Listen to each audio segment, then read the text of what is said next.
Okay, so this time I want to talk about dyslexia. That's what I've been asked to talk about this week. Don't be put off by the puppet. I'm just re-emphasising how good it is to work with puppets.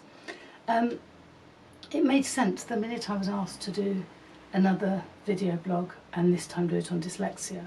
Made total sense because I realised that I've written about this, it's gone up on my blog several times, and that's not necessarily the most useful format for somebody who's dyslexic.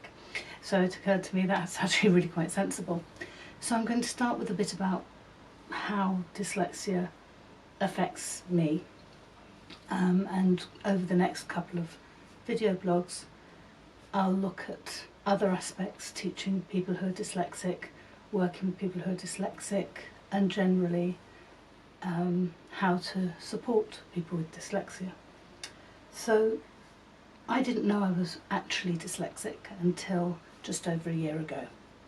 I always thought I was a bit dyslexic, but hadn't had that confirmed, and it was only just over a year ago when I had the, I suppose, confidence, I don't know if confidence is even the word, I was persuaded to go and get an assessment. The thing that had put me off for so long was the fear of being found to be stupid. Now, as I was working on my doctorate at the time, that was a bit of an odd thing to say, but it was genuine, and that's really important. It is truly a genuine thing, this fear of being thought of stupid, because you grow up thinking of yourself as stupid if the written word doesn't come naturally to you. So much of what we do is governed by the written word, and even though I had obviously completed masters successfully, I'd got a distinction, I was at the very final stages of a doctorate, I still thought of myself as stupid. That was my go-to. Anyway, not stupid as it happens, turned out I had very high IQ. There were areas of immense difficulty.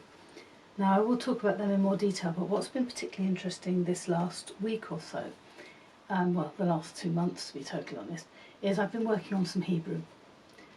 And I've been asked before whether it's only in English that the dyslexia sort of manifests itself, and the answer is no.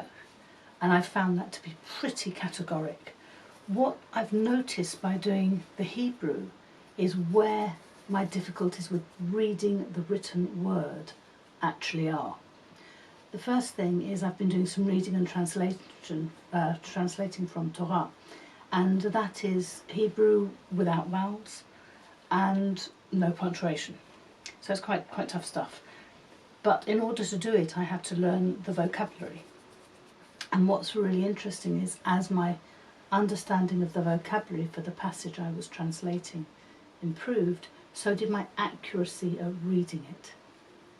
And that ties in with my own diagnosis of dyslexia, in that one of the reasons I can read is because I have a good vocabulary, and my understanding of words helps me to read them because I have an idea of what it's saying. The thing that struck me was how often, sometimes the words literally, the letters seem to sort of switch place, which is a bit of Erlin's, I get that.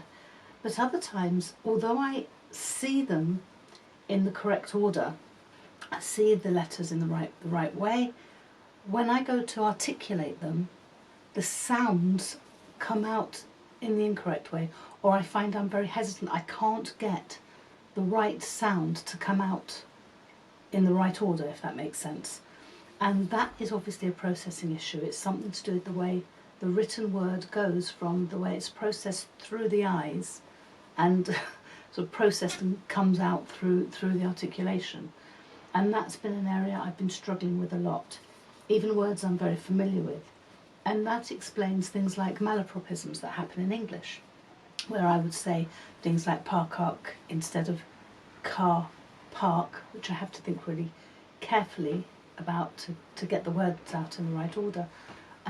It's the same thing in Hebrew, that certain letters, and they're not always necessarily letters that look the same. It's not like the BD confusion, which happens. There is a lot of that with me in both Hebrew and in English. But there's also this business where the sound just, the sounds come out in the wrong order, and that's a processing issue. it does, as I say, improve with meaning and understanding. So as you get older and there's more meaning to what you're reading, the reading in some ways gets easier, whichever language it's in. However, as you go further up academia, people who use fairly inaccessible language make that harder to be accessed. That document is harder for a dyslexic to access. So when doing my doctorate, there were certain articles, certain books that I would start reading, and within 2 or 3 pages I would just put them down, because I wasn't going to get the information out of it, because the decoding itself was such a big issue that I wasn't going to be able to glean any meaning. Whereas others that were written in much more accessible language, I found much easier to understand and gain ideas from in order to support my research. So it is something which happens in more than one language. I'll talk about more of this in the next one. Thank you.